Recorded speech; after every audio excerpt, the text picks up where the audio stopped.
As another season of deer hunting approached, I began to wonder if it would be as successful as last year. I wondered if I would be able to hunt independently again. If I did have a successful hunt, I hope I would be able to get the whole job of writing and processing done myself.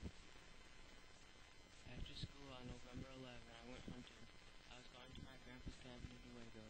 We left at about 3 p.m. We finally got to the dirt road that the two-track was off of. It was about 3/4 of a mile on the two-track. As I was waiting patiently with anticipation, I was bouncing around my grandpa's truck like a bowl of jello on a bumpy ride.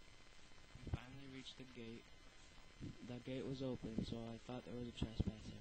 I quickly remembered that my uncle was there hunting too, and got out a little bit before me. We got to his cabin at about 4 p.m. As soon as we got there, I pulled out all my hunting equipment in an organized manner. I then donned my camo and headed for my stand, which is about 200 yards away from his cabin. I got there in about 15 minutes. As I was walking quietly along the forest path, searching for my prey, the white-tailed deer, much like a fierce African lion stalks a gazelle. I was sitting with a lot of excitement. I got into my stand and was there for about an hour.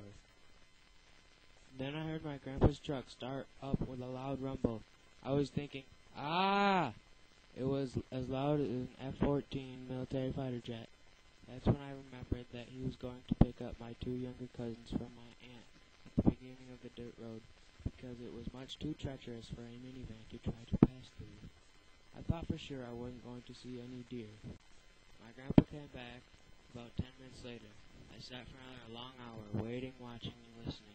I looked over, and 65 yards away, there was a small little doe trotting my way. When I saw the small deer, I stood up slowly and quietly and got my bow ring. It seemed that I was waiting for hours. One by one, my prey filed onto the trail where I was sitting, perched high above the ground. Finally, they were all on the path. There were 4 in all. I'd be happy with any one of them, but I was focused on the last 2 because they were the biggest. They were slowly walking my way. Then they finally got within range from when I first spotted them. They were 15 yards away. I drew my bow back cautiously, put the 15-yard pin behind the shoulder, aimed for the heart and lungs of the second to biggest doe. I steadied and aimed carefully. I finally released and heard a thwack. I knew I hit it well, so I waited for 10 minutes. I got all my equipment, got down from my stand with one last arrow, and went to the cabin for dinner. I got to the cabin and took off my boots and jacket like I always do, and hung up my bow on a nail in the rafters on the front porch like I always do. My grandpa came out like he always does and asked me if I got anything like he always does. So when I said I shot a doe, he was excited for me, and we waited for my uncle to come back to have dinner. I told him I got one, and he asked me if I found it. I said no because I didn't have my light. I told him where I last saw it, and he said he probably walked right past it on his way in. We all had dinner and got on warm clothes because it was in the low 30s and high 20s. Sure enough, after looking where I last saw it, we found it. Once gutted, the red blood was shining as the light passed over it. We brought the doe back to the cabin to butcher it. It was a fun time for me, and I am sure I will be bow hunting for a long time.